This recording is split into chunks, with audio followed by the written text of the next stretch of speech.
evening, and welcome to True Finances for True Treasurers. My name is Masika McCoy, and I'm the Member Experience Associate with Girl Scouts of Central Maryland. I also have with me LaSalle Ross, a Membership Experience Associate as well. Before we get started, I'd like to remind everyone that the participants are in mute, and so that reduces our background noise and feedback. The webinar will be recorded. The link will be sent out as soon as the webinar is over. Thank you so much for attending. And before we get into it, can everyone kind of check the chat log to make sure that you can let me know that you can hear me? Let me know with a wave or a hello or emoticon or something.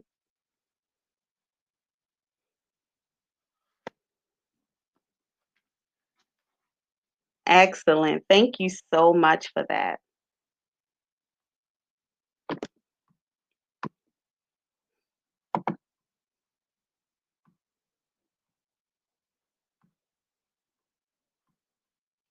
So, True Finances. Our true finances are managed by our registered and background check volunteers. This is typically the treasurer, or it could be the troop leader or the co-leader. We're going to take a quick little poll to see who we have here with us today.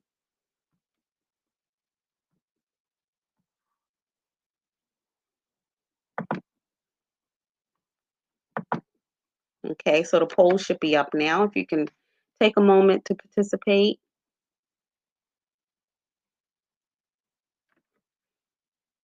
Thank you. Awesome. So it looks like the majority we have here are troop leaders or co-leaders. And then we have a couple of treasurers. Very good.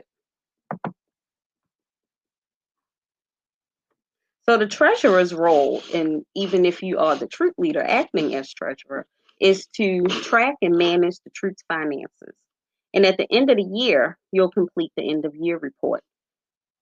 We'll talk about that a little bit more as we go along.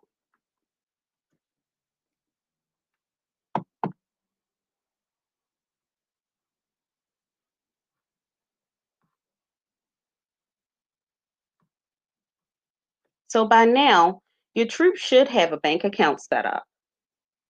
Having your bank account set up is required by GSCM, typically within 45 days of starting up your troop. If you don't have a bank account set up, we can help you with that. You can send us an email to member care and we'll get you the link and get you started. It's also a good idea to take a look at the VTK. Look at it early to make sure that you are familiar with how it works, where the resources are, and that's where the finance tab is, which is what we'll be getting into a little bit later. One of the things that you want to make sure that you're doing when you're managing your troops' finances is you want to keep your statements for your troops separate from your personal bank account statements, especially when we open up these troop accounts at the same bank where we're already banking, which is not uncommon because that's what we're familiar with. So let's just keep that separate. You can use online banking, which will be a great tool, especially when it's time to submit the report and for tracking troop finances. You want to keep the troop finances simple. Make notes on receipts and your deposit slips. You want to keep the same categories that will be used for the end of year report. You might find that useful. And when you're doing your reporting, you want to look at your net sales from your cookie profits or your spring sale program. One of the things that I found helpful when I was a troop leader is whenever I purchased snacks, I wrote snacks on the back. When I collected dues, I kept a ledger next to my accounting book for the attendants to note the date that I received dues for the girls. It was very helpful.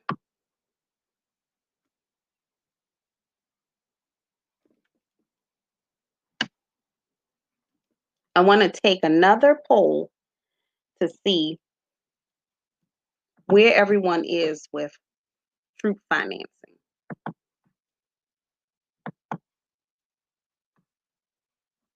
So I really want to know your experience? Are you a new leader? Have you been doing this for a while? Is your finances limited to handling cookie funds? Okay, we almost have half and half. Very good. Thank you so much for participating.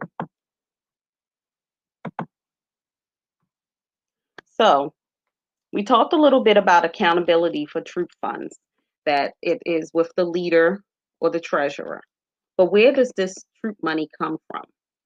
So some of the options are startup funds. You may have a service unit who gives a brand new troop some startup money to open up their bank account. Some troops collect dues. Dues are typically determined based on the activities that are anticipated for the year. All troops do not collect dues. Some troops rely solely on the profits from the product sales. So our council is pretty lucky in the fact that we do our product sales in the fall, our larger cookie sale. So that way, the troops already have some startup money available for them. There are options for additional money earning activities, 2 per year. Now, money earning activities take place outside of the cookie sale, but they are available to you. You want to look at money earning activities as being age appropriate for the girls. For example, if you have a daisy troop, you wouldn't have a car wash perhaps as a money earning activity simply because the girls are too small to participate in raising the money and actually washing the cars. Another source of troop funds would maybe be donations. There are parents or organizations that may want to donate to your troop, and that's fine as long as the donations come in. If they are below $249, they will just go straight to the troop. Anything above that will go to GSCM for processing. If you have more questions about the donations, we can definitely help with that.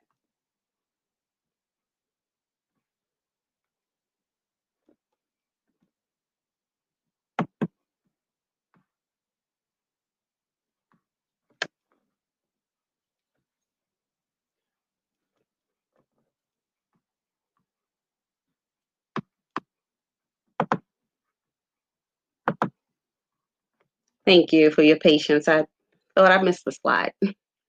So the finance report submission. The end of year report covers the period of June 1st, 2019 until July 31st this year. That's a little bit longer because we granted an extension to our council members until August 24th for the final submission. When you submit your end of year report, you must include your most recent bank statement. Without that bank statement, the troop doesn't get credit for submission. You will enter the data on the end of year report, and as you enter it, it auto saves. But once you submit it, it's final. You can only submit it one time, and we cannot reopen the report for resubmission if you find that there is an error. So take your time, review your documents, and submit it when you're ready. If you are a troop treasurer, you will not have access to the VTK's finance tab. What you will need to do is email member care, you or your troop leader, and then we can get you temporary access to the VTK's finance tab so that you can have an opportunity to get that completed.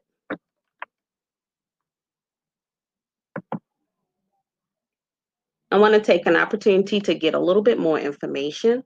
How many of you have ever used the VTK before? I'm going to put up a quick little poll.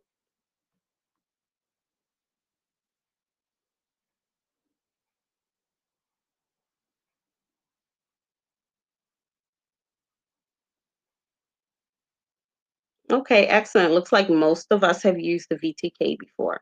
And don't worry if you haven't. The VTK is not as big as it may appear. You log in and follow the prompts, check out the resources, and it's really simple. We have another webinar that you can check out. You can let us know if you're interested.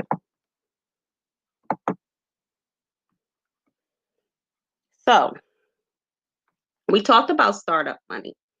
We talked about cookie profits. So what do we do when it's time to get ready to do your report or the troop year is over and you have leftover money? So some of the leftover money can be used for a couple of different reasons. A troop may be planning a trip next year. A troop may be planning something in the fall, something that takes place after the finance report is in. Some troops use leftover money to pay for registration fees for the next year for their girls. Some troops use it for bridging gifts because you'll have girls that will bridge on up to the next level. You can note your options when you do your end of year report on what you plan to use the money for if it's above $200. If you have questions about that, we'll be happy to help. We can take a moment now to see if there are any questions in the chat log.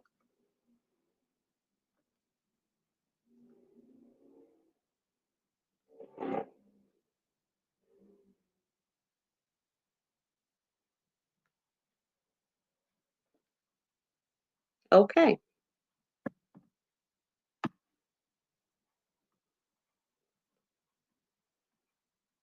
All right. So, no, clicking too fast. I apologize. So, There is a question that just came in. okay, Um, take a second. One person would like to know if they couldn't use all of the funds this year, is it okay to have funds over $220 left in their account? Okay, yes. So, any amount over $200, you would just need to make a note on your end of year report as to what your funds are being saved for. You can simply make a note of whatever you plan. Some troops take and use some of the money in the summertime. So you may be planning a summer trip, or you may be planning another activity for next year, or maybe you will be using that money for startup activities in the fall. So you would just need to give us a note. Okay. We have one other question that just came in. What needs to be included in the end of the year financials? Okay, so your end of year financials will include all of the financial activities that took place during the troop year. Typically, it'll be those activities that we talked about earlier for where does troop money come from. So you would make a note on incoming money. So that'll be dues. That would be profits from money earning activities. That would be profits from the product sales, the cookie program, and the spring magazine and nut sale. You would take track of your expenses. So some may have a cookie booth and they may have purchased signs. So they would mark that off. You would use maybe some troop funds to purchase snacks for the girls or badges and patches. Maybe your troop provides uniforms.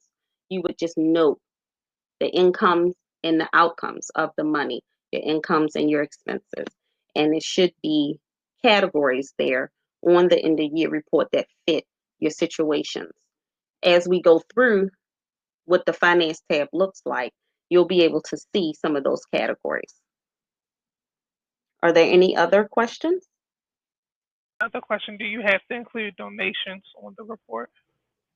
Yes, donations are income, even if they are less than the $249 and technically 99 cents.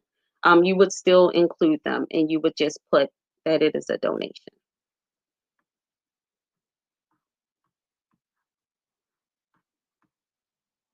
Okay, so what does the finance tab look like?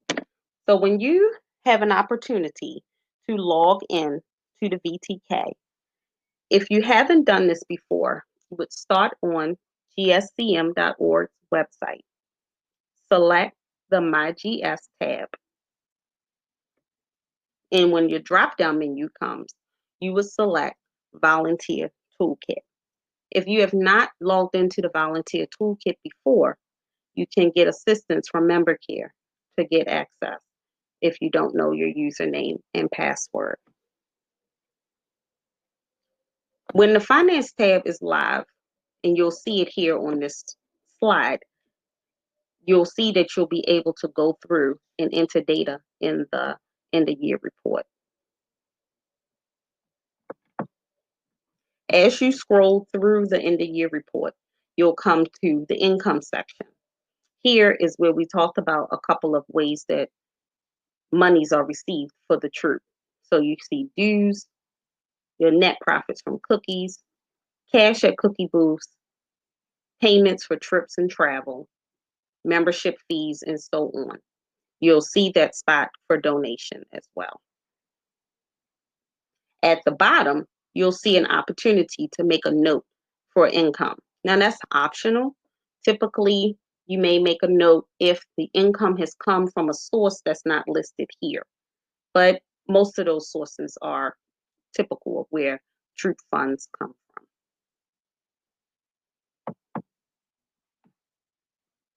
As we continue to scroll through, you'll see your expenses. Some of these features here, you will notice that they are pretty typical.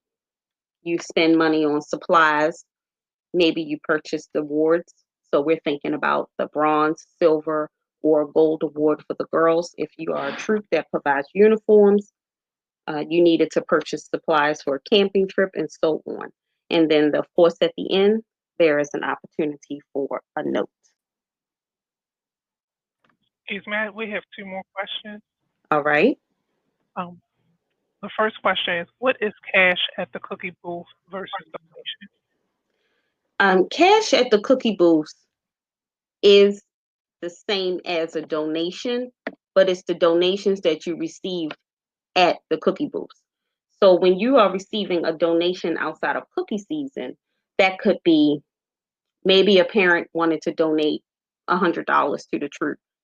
That's just standard donation. But when you're at the cookie booth and someone says, "Okay, the box of cookies is $4. I'll give you five. You keep the change." There's $1 extra donation. You'll keep that donation money separate when you're having your cookie sale, and then you'll add up all of the cash that you received extra during that cookie time and mark that on your report. Is the same form for is this the same form for service unit financials? No, it is not. The service units submit their end of year report on a separate document. It is a spreadsheet provided by GSCM. And if you are a service unit member who requires that report, send an email to member care and we'll get that out to you. Do we have any further questions?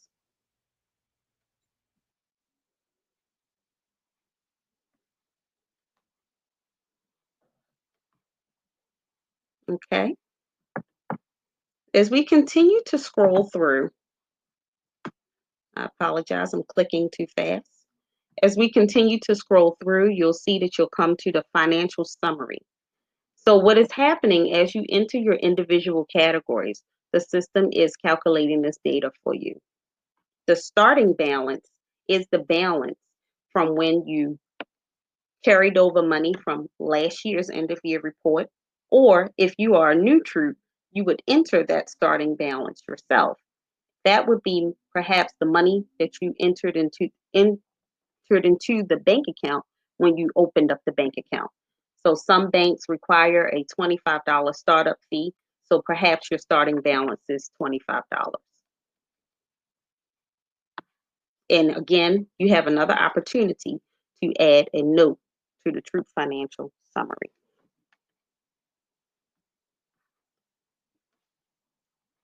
As you continue to go through, you'll have this information here where you need to enter the bank name, the branch name, the last four digits of the account, and the signers on the account. Now, the bank account will have three signers. So once you enter the first signer, you'll have the opportunity to add the additional signers. The system will prompt that for you. So when you're ready to do your end of year report, you want to have your banking information available with you.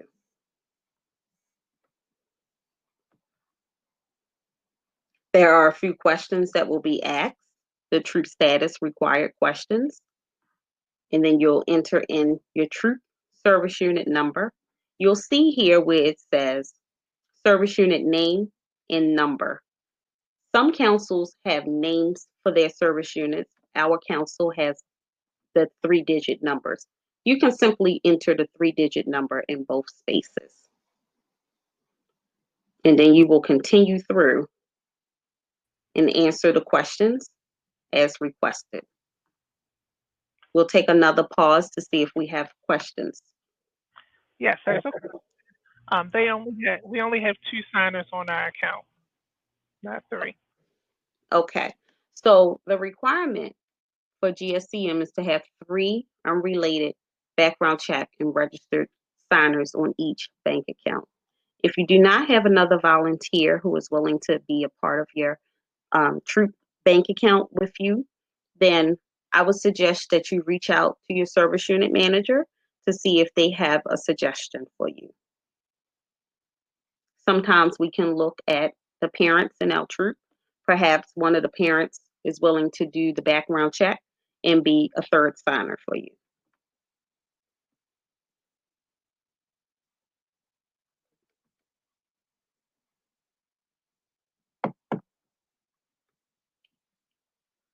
Once you come to the publish page, you will have a copy of your report will be a summary. Now, since I didn't actually submit a report, we won't see a summary here, but you will see the opportunity as well here to add your attachment before you submit your document. So you want to make sure that you add your bank statement. It can be a PDF document, it can be a photo, but it just needs to be attached to your end of year report when you submit it to council.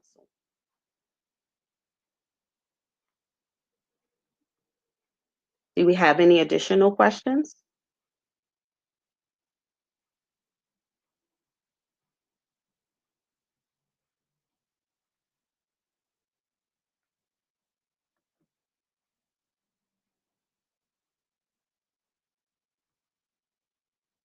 Okay. Here we see the girl adult partnership. Now, bring this up again because when we're planning for troop finances, we want to keep in mind that Girl Scouts is a girl led partnership. So you want to keep the girls involved. Although the daisies may not be involved in balancing a bank account, they can certainly say if they want to use their troop money to go to the zoo or to purchase craft supplies to make something nice. So you want to involve them. The older girls, as they get older, will plan meetings, plan activities, and they need to be able to keep up their financial literacy. So we want to keep them involved in this as much as we can.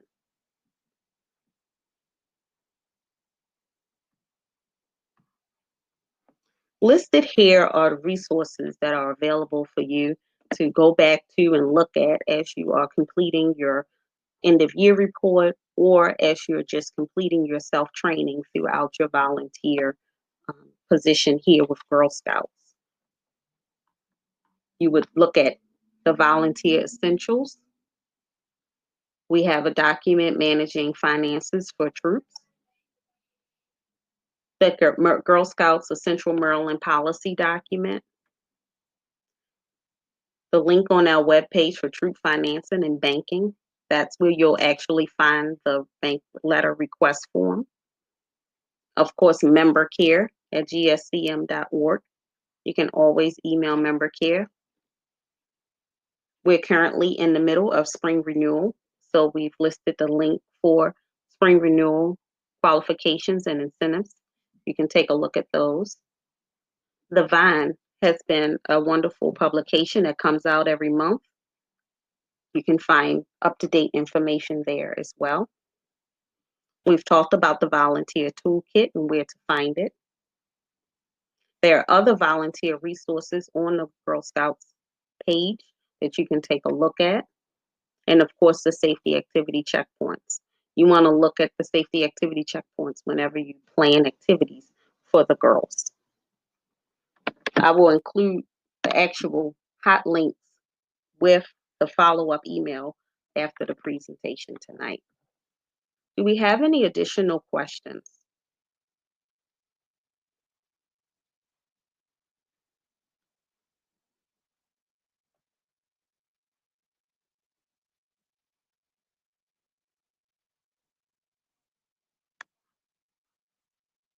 Okay, so it looks like we don't have any additional questions.